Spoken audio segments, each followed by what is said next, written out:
porque talvez nós façamos aqui uma introdução do que nós temos, acredito eu, muito a falar no decorrer dos dias ainda vindouros que estão por vir. Porém, eu preciso muito que a igreja tenha esse interesse de interagir nos grupos de ensinamento, porque nós bem entendemos que quando nós falamos de grupo de ensinamento na área da igreja pentecostal, isso é uma realidade. Isso é uma realidade. A igreja pentecostal, ela não tem interesse, ela é conhecida por não ter interesse de participar de culto de ensinos, e a gente quer mudar essa trajetória, porque culto de adoração, ela tem a sua importância, culto de libertação tem a sua importância, o culto público também, ela tem a sua importância. Como cultos que ainda nós não estamos interagindo, como o culto de missões, que nos desperta a sair das quatro paredes para fazer a obra que ainda nós não temos, mas também tem a sua importância. Muito se fazia, hoje quase não tem culto da social. Quem se lembra do culto da social? Muito fazia o culto da social, simplesmente para trazer o despertamento da igreja, para entender que há uma necessidade de trazer alimentos, e nós também ficamos muito relaxados nisso, porque ainda que a gente entendemos que a correria era tamanha, ela é intensa, mas sempre tem alguém do nosso lado, o próximo. Eu vou te falar uma coisa para vocês, não precisa ir longe não, tem gente do lado da gente passando uma dificuldade tão grande que você não tem ideia.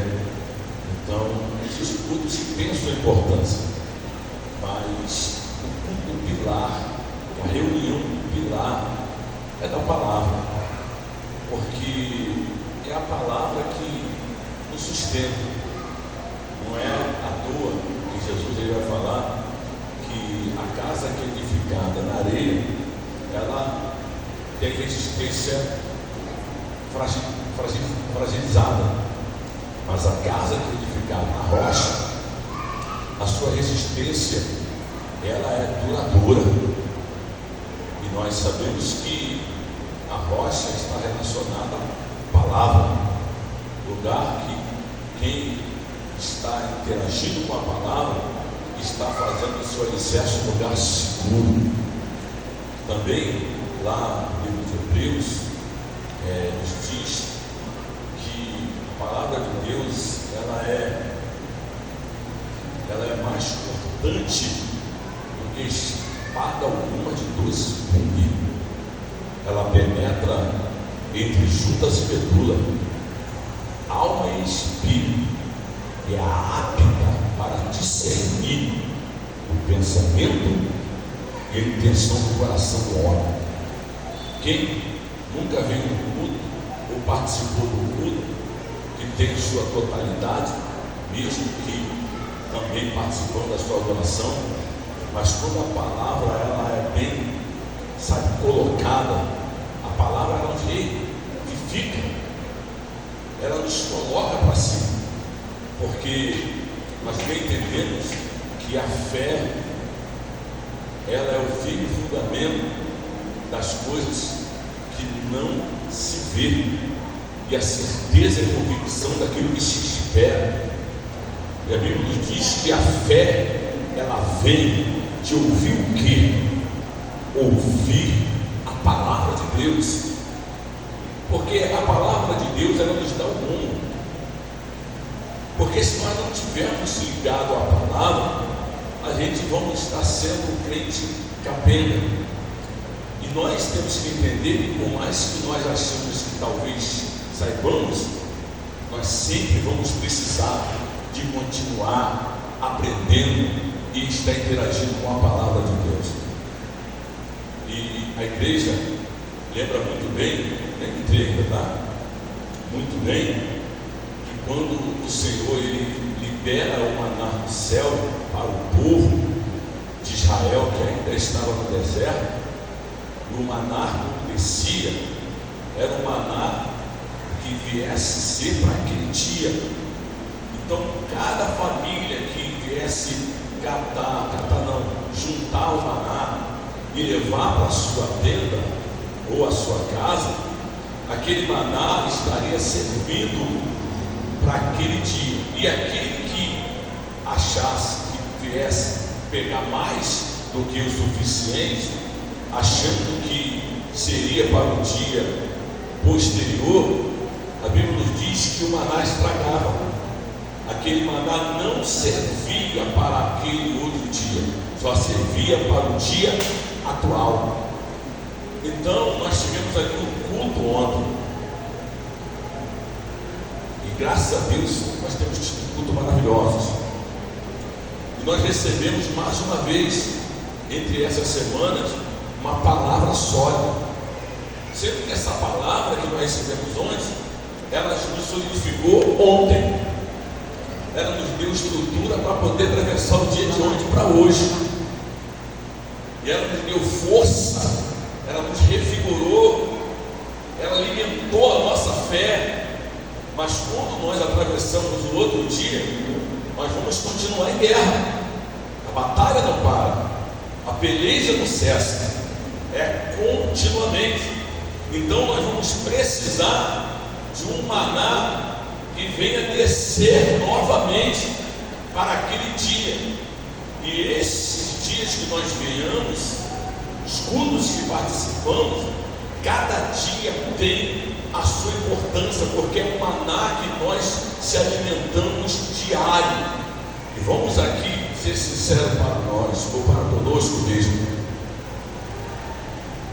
Quantas vezes, pela distância de estarmos tendo ligação com o culto ou com o corpo, e se nós ficarmos numa distância sem ter essa participação, a gente começamos a ficar fragilizados espiritualmente, a gente começamos a ficar fracos espiritualmente, porque a participação nossa está interagindo com o corpo, de poder estar na casa do Pai, de poder estar se alimentando do maná, irmão, isso é um fortalecimento diário. E a gente temos que reconhecer, por mais que às vezes não queremos reconhecer, mas passa-se o tempo, a nossa força já não é a mesma quando nós não temos essa participação. Tem gente que aguenta ficar 3 dias, 4 dias, 5 dias sem vir, sem estar na presença de Deus, ou presença de Deus independente de estar no templo, mas na casa de Deus, mas depois ele sente a necessidade de estar presente. Temos que fica 10 dias, mas Deus sabe e conhece a nossa estrutura. Ele é bem sabedor, tanto é que nós mesmos temos que entender que quando, dependendo do tempo que vai estar passando, a gente começamos a sentir uma necessidade espiritual de renovo na nossa vida. E por isso que nós temos que ter essa importância de ter essa participação nos cultos de ensinamento. Eu quero que a igreja abrace isso, não ignore. É culto de doutrina, por mais que às vezes eu tenha até ouvido, mas só fala a mesma coisa. E eu até falei, eu nunca ouvi ninguém falar, quando Deus fala a mesma coisa, fala para Deus que Deus fala a mesma coisa. Então, a gente, muitas vezes, não é que nós ouvimos aquilo repetitivamente, é que nós agimos repetitivamente. A nossa atitude ela não muda, ela continua sendo a mesma. Enquanto nós não mudarmos, Deus não vai mudar o discurso, porque o discurso está relacionado às nossas ações, às nossas atitudes. E essas atitudes é que, quando nós mudamos ela, é que vai mudar o discurso da qual Deus tem para as nossas vidas. Amém? Mas falando de Apocalipse, e todos aqui, eu acredito que a maioria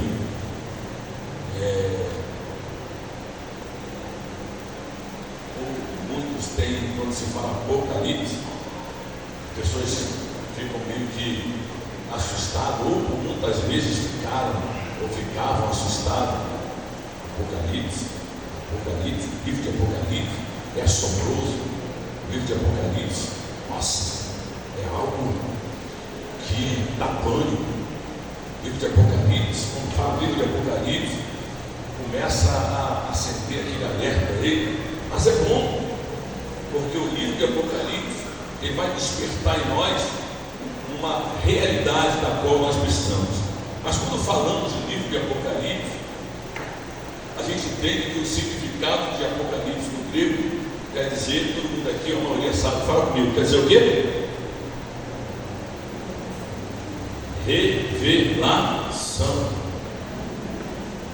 Há quem tenha o nome nem de Apocalipse, tem como revelação. Então, o livro de Apocalipse, ela foi uma revelação de Cristo.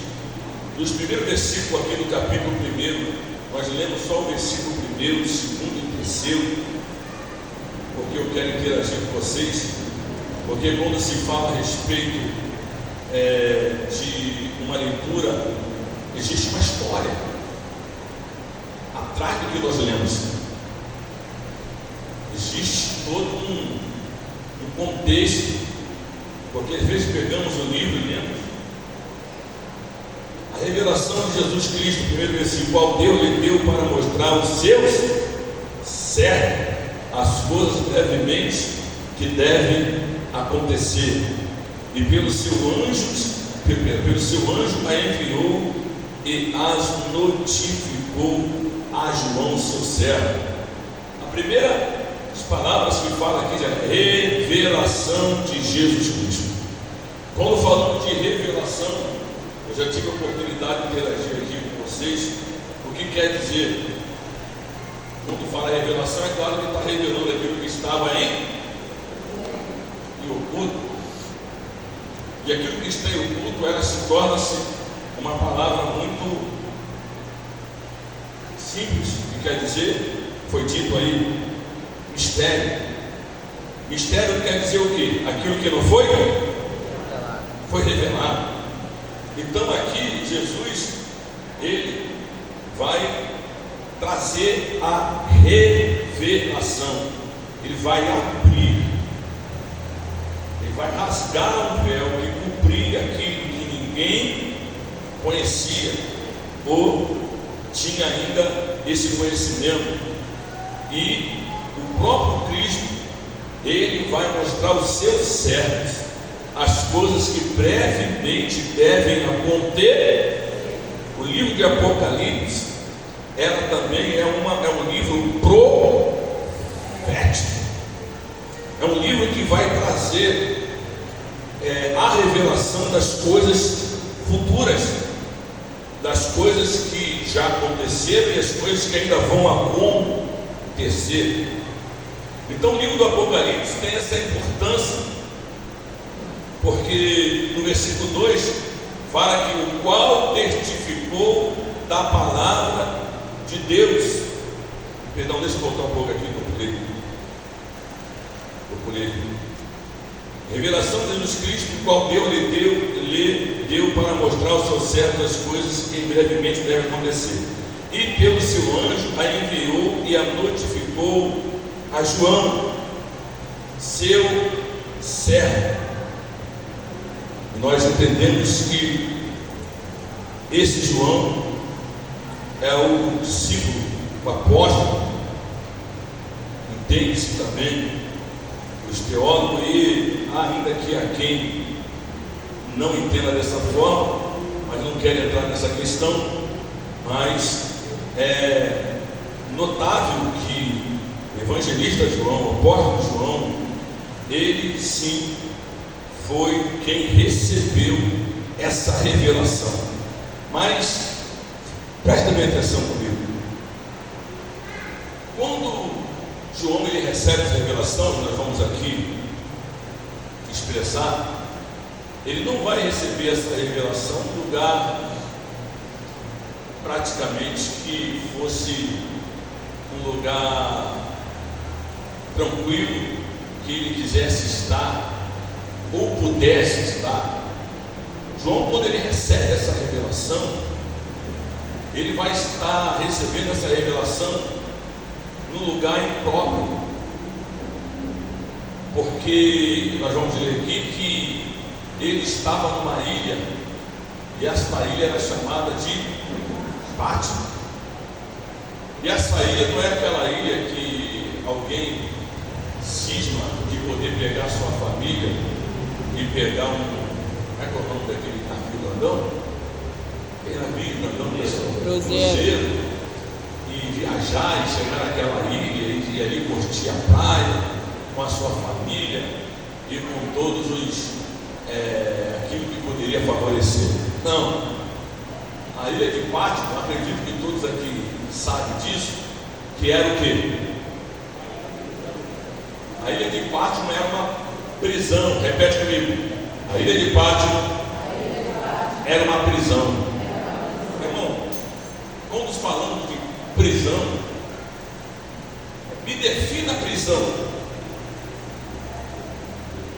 Eu quero interagir com vocês para vocês poderem entender, até a luz da palavra, o grau da dificuldade que, quando nós lemos a palavra e nós vimos que quem recebeu a revelação recebe essa revelação num grau de dificuldade tremendo, porque ele estava numa prisão. Aquela ilha era quem comportava pessoas das piores espécies. Aquela ilha era quem levasse ali, é como se considerasse uma prisão segurança máxima. Mas quem estava lá nessa prisão era João. E o que João fez para poder estar ali? O que João, ele simplesmente, qual foi a causa da prisão de João?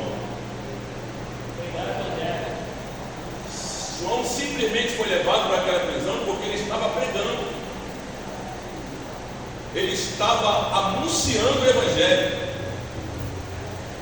Agora, presta bem atenção, que nesse período, a gente já sabemos que quem dominava o mundo na época, a maior potência, quem era? A Roma, os romanos.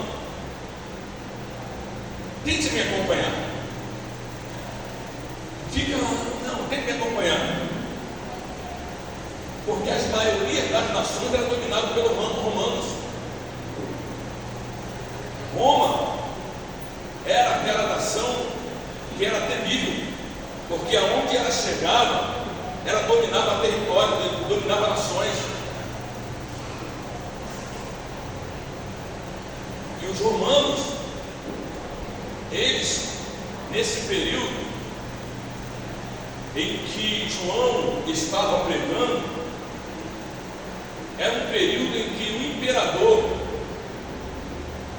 chamado Nero, e depois passado para Domiciano, e esse imperador Nero, ele era um perseguidor implacável dos evangelhos, ao ponto de que ele vai colocar fogo em Roma, ele vai incendiar a cidade de Roma, e quando isso acontece, ele vai ter que arrumar um culpado. E quem Nero vai culpar? Os cristãos. Agora imagine aqui, eu tenho que interagir para você poder me acompanhar. Vamos comparar aqui nós como cristãos aqui gerando vida. Acontece aqui no Congresso do Alemão algo terrível que atinge todo mundo. Vou botar esse exemplo. Complexo do Alemão pega fogo. Aí você imagina como pega fogo. Se é na área do tráfico, tal, tudo acontece. Aí eles ou alguém vai arrumar um culpado e coloca, foi o povo do Gerando Vida. E quando isso acontece, qual é a visão e o sentimento do pessoal nosso a respeito? Sabendo que, estou fazendo uma comparação, que nós fomos a causa ou causador de arrumar um caos no Complexo do Alemão. Qual é o sentimento e a visão de todo esse lugar a nosso respeito? Interage comigo, me responda. Rejeição. Interage comigo. Decepção ainda está lá, mas também faz parte. A minha casa está sofrendo por causa do povo gerando vida. A minha família está pagando esse preço por causa do gerando vida. Isso é o que ele diz. Na verdade, é uma mentira. Mas eles, na verdade, passaram a entender porque colocaram essa culpa em quem não tinha nada a ver. Fala mais, a visão e sentimento. Revolta. Revoltado. É inimigo. Eles são nosso inimigo. Fala mais. Não é não? Alguém chega dentro da tua casa, vou dar só um. Tem aquela quantia lá, 5 mil reais. 5 mil reais. Quantia para você pagar a dívida do mês. E de repente alguém entra lá, saqueia esse valor, dá de escondida, e de repente alguém vai colocar a culpa em quem tem nada a ver, e você vai ter o quê? De visão e sentimento para aquela pessoa. Pegou o que é seu, tomou o que é seu, roubou o que é seu. O sentimento natural do homem que eu estou falando. Injustiça. Justiça, vingança. Então era isso aproximadamente em que lá em Roma eles estavam sentindo a respeito dos cristãos. O que eles vão fazer? O que agora os cristãos vão ter que fazer? Eles estão sendo odiados por todos. Eles estão sendo perseguidos. Qual era ou seria a nossa reação sabendo que todo mundo está na nossa casa? Qual seria a sua reação? Nos gerando vida aqui. Está todo mundo descansando. Vai lá no endereço do Mário, vai lá no endereço do Antônio, da Adriana, vai lá no endereço da missionária ali, da Glorinha, vai lá porque alguém, tu acha que quem não sabe não vai te, na linguagem dele, não vai te dedurar? A Leda mora bem ali perto do canto, é assim mesmo, dá todos os indícios aonde é a sua casa. E uma vez que a gente estamos sabendo que a nossa casa, ela está sendo já, a nossa vida está procurando e já sabe onde é a nossa casa, o que nós vamos fazer? O que você vai fazer? Como é que é? Escapa-te pela tua vida. Porque você sabe se ficar na tua casa, você está correndo risco de morte. Então nós estamos falando de um grau, de uma leitura em que os cristãos da época, que quando Jesus ele vai trazer essa revelação, esse imperador Nero, ele vai contagiar toda a cidade e levantar a cidade como cristão, dizendo: eles são culpados, eles que colocaram fogo, incendiaram Roma, ou seja, morte aos cristãos, eles devem morrer. E aí, o Hélio já sabe onde você mora, é logo ali no Birosca, em cima da loja de imóveis, terceiro andar, na terceira porta, assim mesmo. Vai lá que você não vai errar. Você já sabendo que já estão à sua procura, o que vai fazer, Wellington?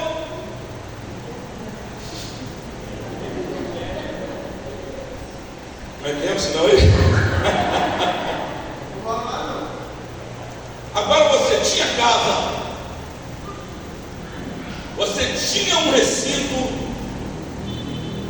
você tinha uma geladeira que para beber água gelada, você tinha um fogão que quando quisesse fazer algum alimento você fazia, você tinha uma cama que quando você estivesse cansado você deitava e dormia, você tinha um sofá e uma televisão em frente que você sentava e via o que você quisesse ver, seja Netflix, seja não sei mais tanta coisa, entre outras coisas, TV aberta. Ó, que maravilha!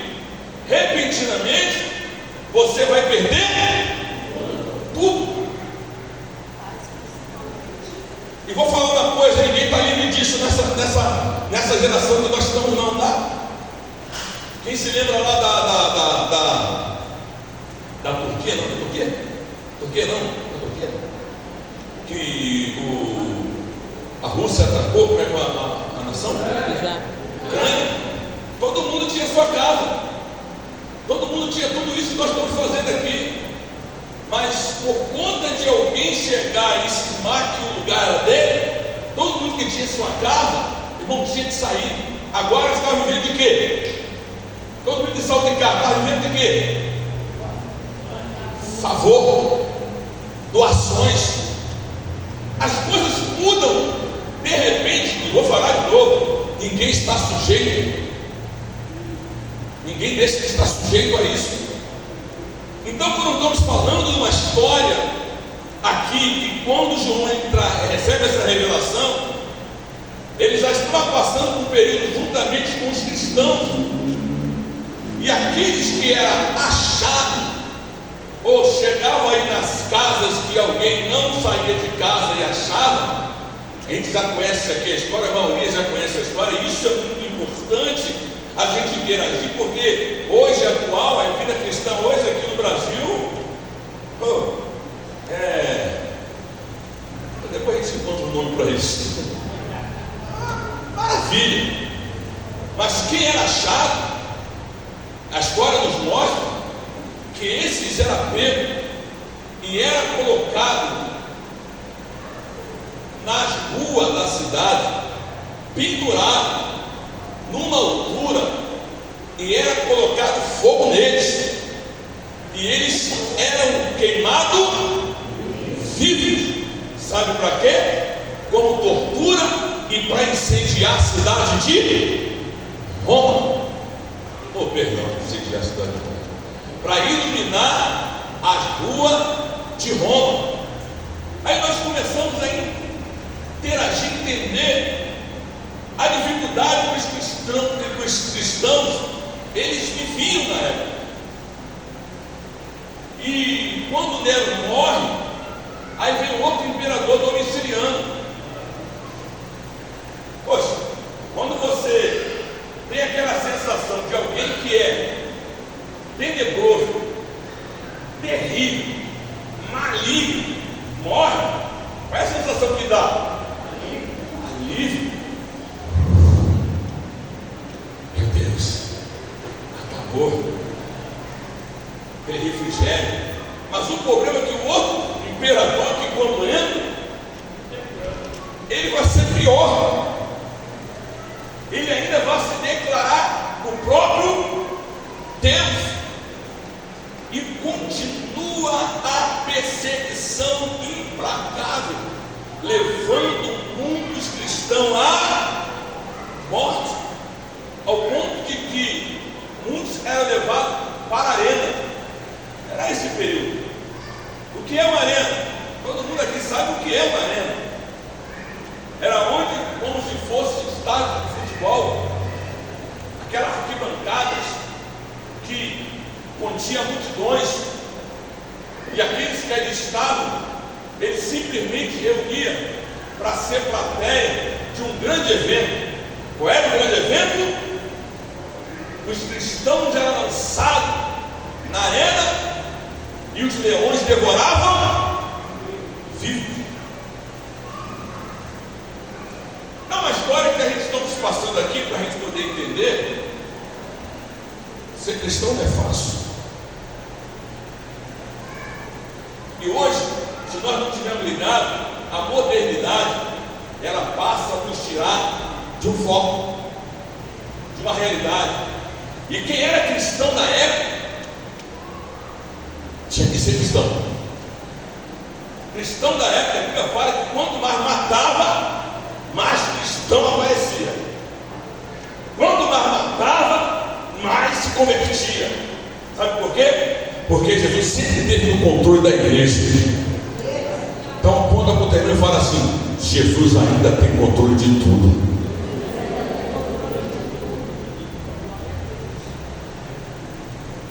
Então, muitos eram levados. Ser cristão era uma identidade que você sabia: ó, tu vai se converter, mas sabe que a qualquer momento você pode morrer. A conversão é assim. Alguém sabia que a sua vida não era maior do que o sentimento que eles tinham que ter por Cristo. E hoje?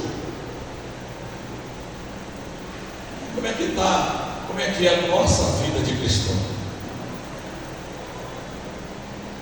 Eles não tendo casa, eles tinham que procurar um lugar, e esse lugar deveria ser está sendo caçado. Nas suas casas não pode ficar mais. Então eles tinham que procurar um lugar que precisava ser escondido.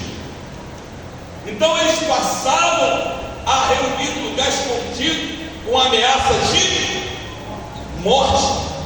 E nesse lugar eles adoravam ao Senhor, eles enalteciam o Senhor, eles glorificavam o Senhor. Trazendo para nossas vidas, hoje nós, a gente temos tudo que nos facilita. Hoje está tudo tranquilo, está tudo bem. Tu tem a tua casa, seja aluguel ou não, mas tu tem o teu espaço, tu tem um teto, tu tem uma geladeira, se não tiver vai chegar, essa é questão do tempo. Tu tem uma cama, se não chegar vai chegar. Tu tem um fogão, tu tem uma TV, nós temos nosso endereço, rua, cidade, estado, tudo plantado, tudo direitinho. Temos a oportunidade de vir para onde? Para a casa do Senhor. Oportunidade de se reunir como estamos se reunindo aqui hoje. Oportunidade de poder estar interagindo com a palavra. E há o período que houve que não tinha, porque a perseguição era tão tamanha que eles queimavam a palavra, a Bíblia, vamos botar assim nossa linguagem. E houve um período que dividiam uma folha da Bíblia, era dividido diariamente com os discípulos com nós, para poder ler uma folha da Bíblia. Hoje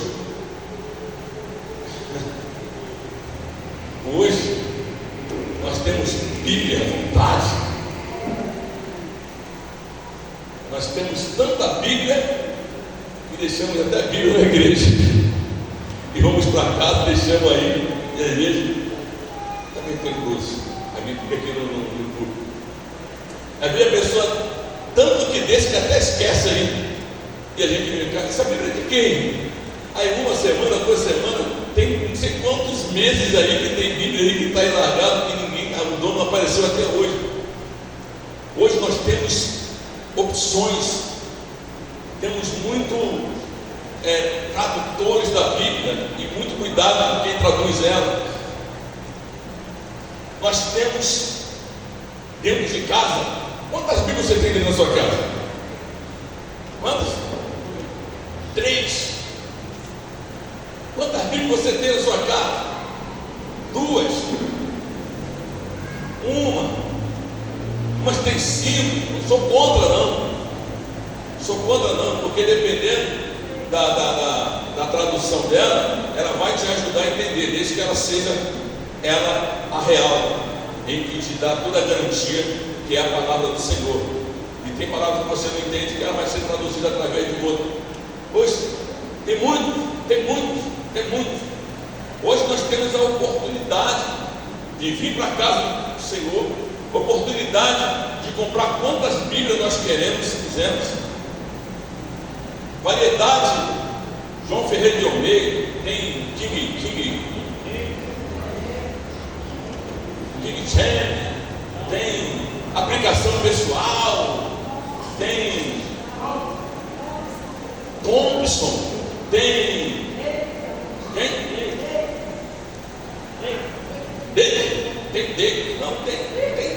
é por aí. Tem muitas. Tem até outra que eu esqueci aqui, a plenitude. Tem muitas. O nosso problema é que nós não sabemos lidar com muita coisa. Porque quando muito nós temos, nós não valorizamos. Mas quando nós não temos nada, é que queremos dar valor. Esse é o nosso problema. Nós estamos aqui hoje, aqui. Eu vejo o pessoal do Capão desce, o pessoal daqui da Fazendinha. Tivemos 2 congregações, isso mesmo, né? Tivemos 2, até mais 2 ocasiões, no Capão, culto de domingo. No Capão, então, eu ficava olhando para Deus, cadê o povo daqui? Tinha gente vizinho do templo que não vinha aos domingos. Meu Deus, ficava domingo, dia de adorar, dia de você reunir também, de poder, sabe, contemplar o dia que o Senhor ressuscitou, que marca o dia da ressurreição de Cristo, para poder se reunir e adorar. Aí domingo vinha uma leva, aí daqui a pouco outro domingo era outra leva diferente. Meu Deus, o que acontece? O pessoal não valoriza o domingo. Sabe o que eu aprendo? É que quando nós não valorizamos, Deus arranca. Estou errado? Você tem tudo para dar valor, você tem tudo para poder abraçar, você tem tudo, mas às vezes você está tão perto, tão próximo para poder valorizar. Você não fala, então eu vou te tirar, vou arrancar isso aí, vou colocar um pouco mais longe para ver se você dá valor. Não só de lá, mas como também os daqui da Fazendinha. Porque hoje nós estamos aqui, podemos voltar para o Capão. E se voltarmos ao Capão? Qual é a rotina que vai ser? Esse domingo eu vou, 2 domingos eu não vou. Esse domingo eu vou, o outro não vou. Isso passa a ser um hábito. E um hábito que, na verdade, descrencia-nos como cristão e como adorador. Porque nós não podemos, irmão. Deixa eu falar uma coisa aqui para vocês. Nós sabemos que uma época atrás a gente fazia uns quantos passeios por ano? Quem se lembra disso? 2 ou 3. 3 passeios por ano. E teve um momento que o Senhor chegou e falou assim comigo: eu não sei meu povo vai ficar passeando só não. Falou mesmo. E eu fiquei assim, meio zonzo. Parece que foi um prá. Eu falei assim, olha, eu não sabia que o pessoal, meu povo vai ficar passeando toda hora não. E era fácil, eu nem conhecia. Não estou dizendo que não deva ter. Deus não quer dizer que não deva ter. Mas nós não podemos trocar prioridades. Qual é a prioridade dependendo do passeio? Está onde? Está na casa de Deus. Está adorando o Senhor. Está bendizendo o nome do Senhor. Ou será que aquilo que o Senhor fez por mim ou por você lá na nossa conversão, e vamos ser bem sinceros, quantos aqui não eram nem para estar vivo? Tem coragem de levantar a mão?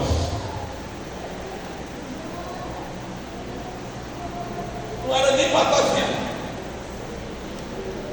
já era para ter descido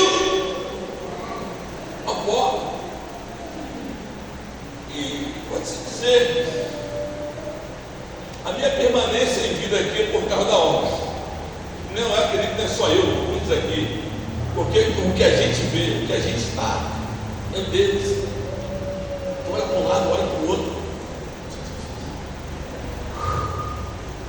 Aquela palavra que o pessoal já deu. Senhor, tá bom.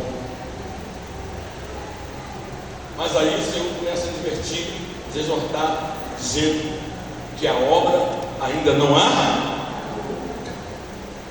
E se tem uma coisa honrosa para mim, para você, é a gente entender que nem o apóstolo Paulo ele disse: combati o bom, terminei até a minha, mas guardei a. Ou seja, a missão que foi me dada e foi te dada, ela deve ser concluída. E terminar a missão sem concluir ela, sem concluir a missão, ou seja, que palavra ela relaciona isso? Foi lhe dado, que nem aquele que recebeu um talento, outro 2, outro 5. O dono da terra foi embora, mas falou que ele ia voltar. Quando ele volta, cada um dos 3 receberam a sua missão. O problema é que 2 concluíram a missão, mas um não concluiu. Poxa, você sabendo que você sabe que tem uma missão que Deus te ordenou, você sabe que Deus te chamou, Jesus te escolheu, te separou, te santificou, te limpou para uma grande obra. Aquilo que o Senhor espera de mim e de você é um trabalho próximo, ou se não, bem executado, aonde ele vai esperar retorno. Fala para o irmão, retorno. Ninguém que investe, alguém que investe também, se não tiver a expectativa de retorno. Agora, a gente tem uma missão e não concluir ela, isso é dado o nome de quê? Frustração para a pessoa. E para quem? Para quem olha para você, que esperava de você? Decepção.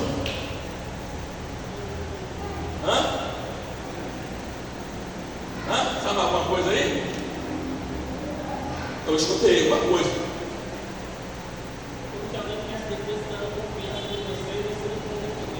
Sim, vergonhoso, desonroso. Eu te dei, confiei em você, depositei em você, dei para você, te concedi, e você fez pouco. É vergonhoso, é decepcionante, também, é frustrante e é desonroso. Então, aponta o seu dedo não como acusador, o demônio fala para ele assim: ó, o Senhor sempre vai esperar muito mais de você.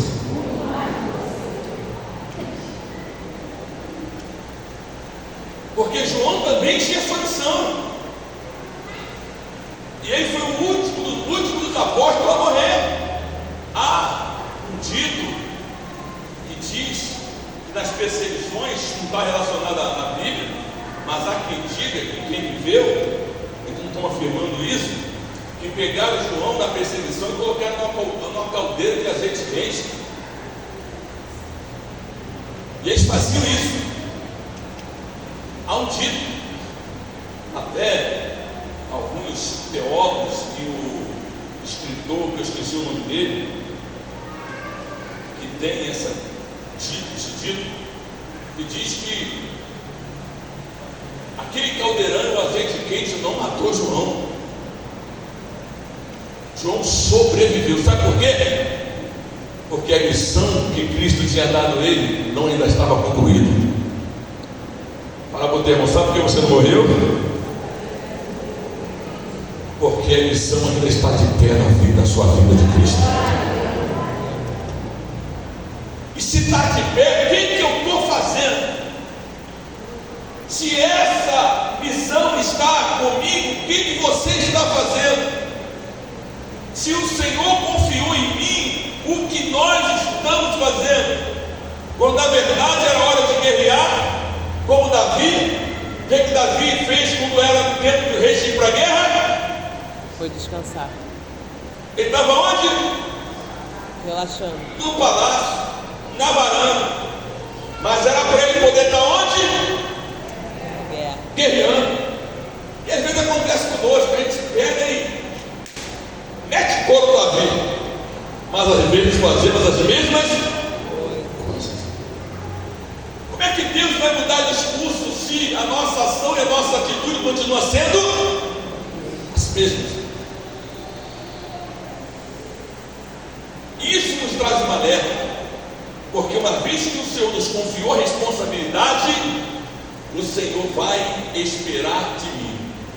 Vamos lá.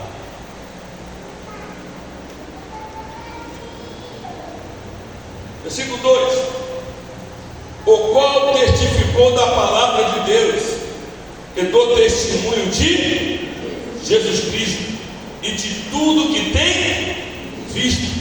Bem-aventurado aquele que lê, bem-aventurado aquele que, bem-aventurado aquele que, bem-aventurado aqueles que, eu mudo o tema, puta lendo.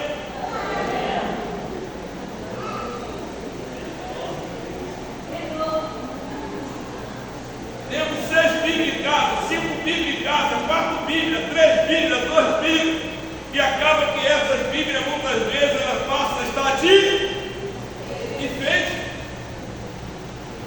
Isso corta para a gente.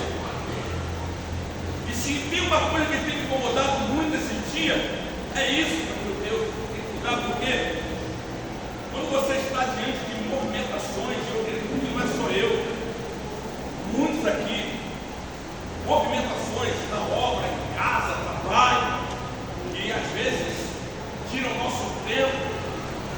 E eu ouço uma pessoa falar assim: não, mas você tem que aproveitar o tempo onde você percebe que aquele tempo vai te proporcionar momento para você poder ler. E vou falar uma coisa: quando você não passa a ter mais o hábito de ler, a sua mente diminui. Você passa a ter dificuldade de lembrança.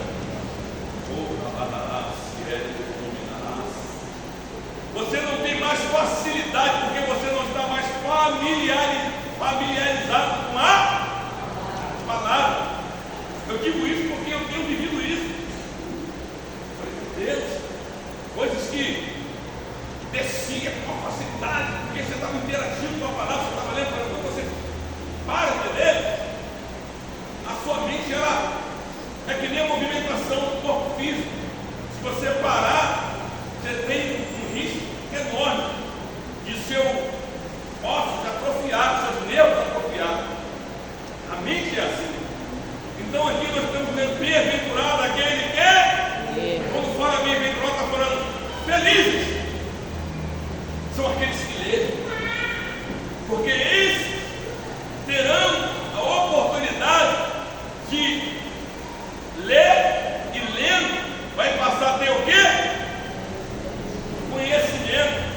E a revelação que Jesus ele dá a João, presta bem atenção, era algo que estava coberto, oculto, escondido, e ler agora uma revelação que Jesus ele vai dar a João através dos anjos, e abrir o leque. E depois que isso acontece, a gente ainda não se interessa a ler, porque está até falando Apocalipse. Apocalipse, eu tenho até arrepio quando fala Apocalipse. Apocalipse, nossa, minha carne fica trêmula, mas é um livro em que traz uma revelação profunda. É um livro que vai trazer a revelação de acontecimentos que o Senhor já mostrou através dessa revelação, por aquilo que não aconteceu, mas ainda vai acontecer. Irmão, você sabe que privilégio é esse? Você ter noção, ciência de coisas que ainda não aconteciam, ainda vão acontecer. É claro que existem enigmas, existe tudo aqui, é no sentido figurativo, para poder entender e compreender, tem que estar dentro de uma ligação, dentro de um estudo, porque nem tudo aquilo que parece ser aquilo que é. Quando fala de besta, quando fala de dragão, é tudo uma linguagem figurativa, mas mostrando personalidade e mostrando nações. Então nós temos essa oportunidade, e eu ainda insisto em dizer o que nós iniciamos aqui: se interessar, participar do culto dos ensinos. Vamos lá. Qual é a margem de visão sua da igreja pentecostal do ensino? Vamos ser sinceros. Fala comigo. Fala comigo. Aí eu vejo tanto quem quer aprender e tanto também quem está ensinando. Tem que haver toda a sua dedicação. Agora eu vejo que aí embaixo Deus chamou cada um como membro do corpo de Cristo para ser utilizado, já foi dito aqui na escola dominical, em pregações, cada um na sua posição, para compor o corpo ministerial. E uma vez compondo o corpo ministerial, o Senhor te deu, olha aí, missões, talentos, para ser desempenhado dentro do corpo ministerial. Tem gente aqui que tem capacidade que Deus deu para atuar, para agir, para interagir em áreas mesmo, em diversas áreas também na área do ensino. E às vezes eu não estou atuando porque eu acho que eu tenho que fazer outra coisa, como muitas vezes a pessoa tem talento para diversas coisas, mas a necessidade do corpo ministerial, ela sempre vai pedir alguém para alguma área. Dá uma olhadinha para o teu irmão com todo respeito e diz para ele: qual é a tua área? Agora fala para ele assim: o que você sabe? A gente vai saber aquilo que a gente entende que Deus nos deu para fazer. E a área de ensino, nós temos aqui uma quantidade de pessoas, pode melhorar. Nós vamos ter aqui quarta-feira um culto de ensino, todas as quarta-feiras. Pode melhorar a quantidade que tem, porque eu acabei de falar, culto de adoração, culto público, de libertação, entre outros cultos, todo tem sua importância, mas o culto de ensino, irmão, novos convertidos, se não tiver no culto de ensino, vai ficar capenga, não vai ter solidez. Se não tiver no culto de ensino, vai ficar só no oba-oba. Se não tiver no culto de ensino, é só mais um com risco de poder cair, porque o que nos sustenta é a paz. Luz para mim é tua, lâmpada para mim é tua, e luz para o meu.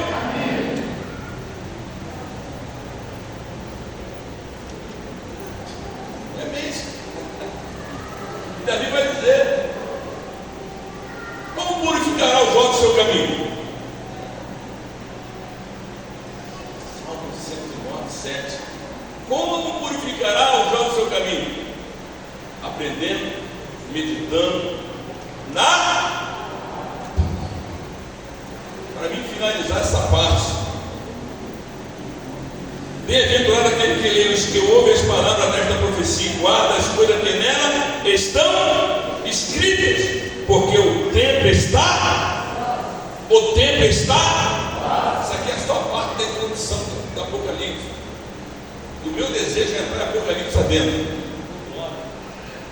O meu desejo dentro. A gente como ter segunda-feira sim, segunda-feira não, até por conta da escola dominical. Às quarta-feira que nós estamos dando a lição do domingo para ser colocada, mas eu quero te convidar a ser participante dos cultos em si, porque sabe, a gente passa a ser confrontado, a palavra nos confronta, a palavra nos adverte, como a Leda, já que a Leda pregou, muito mel, é como mistério? Muito açúcar também é como mistério? Da diabetes.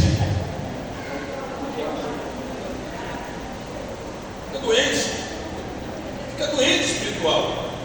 A palavra, quando nos confronta, ela nos mostra a realidade. O problema é que às vezes nós não queremos. Quando nos confronta, a gente sempre acha que é para outra, mas nunca assumimos. É para mim. É difícil, nunca não, é difícil. Mas eu louvo a Deus porque eu ouvi esse dia, pastor, apanhei, recebi. Porque são essas palavras que me colocam de pé. Meu Deus, só faltou dar para bater palma assim. Porque a maioria é fulano, é pro ciclano ali, ó. Que nada ali, ó. Por dentro está falando, bate nele, Jesus. Dá uma coça nele, Jesus. Arrepia ele, Jesus. Mas não absorve, não recebe, não mastiga, não desfruta. Quem tem que receber é nós. É nós que temos que receber. Porque senão nós temos que ficar assim, ó, apontando. Sabe qual era a minha intenção nessa doutrina? Botar aqui pá, inchada, picareta. Sabe picareta? Não, picareta, tá? Picareta, cavadeira e chupeta. Chupeta também de bebê, chupeta. Mediante a obra que nós estamos tendo, que tipo de ferramenta você quer ter na obra? Que você vai ficar com chupeta, aí sempre quando estiver chorando, toma chupeta. Toma chupeta. Mas tem uns que entendem que independente do que está acontecendo, se está falando, se está deixando de falar, e meu irmão, vamos parar com esse negócio. Estou fraco.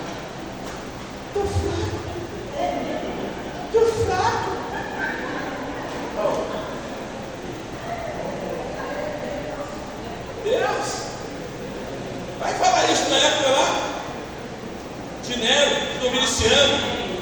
Ou você era ou você não era. Lá o couro comia, você jogava na arena, você era queimado no vidro. E hoje nós temos tudo.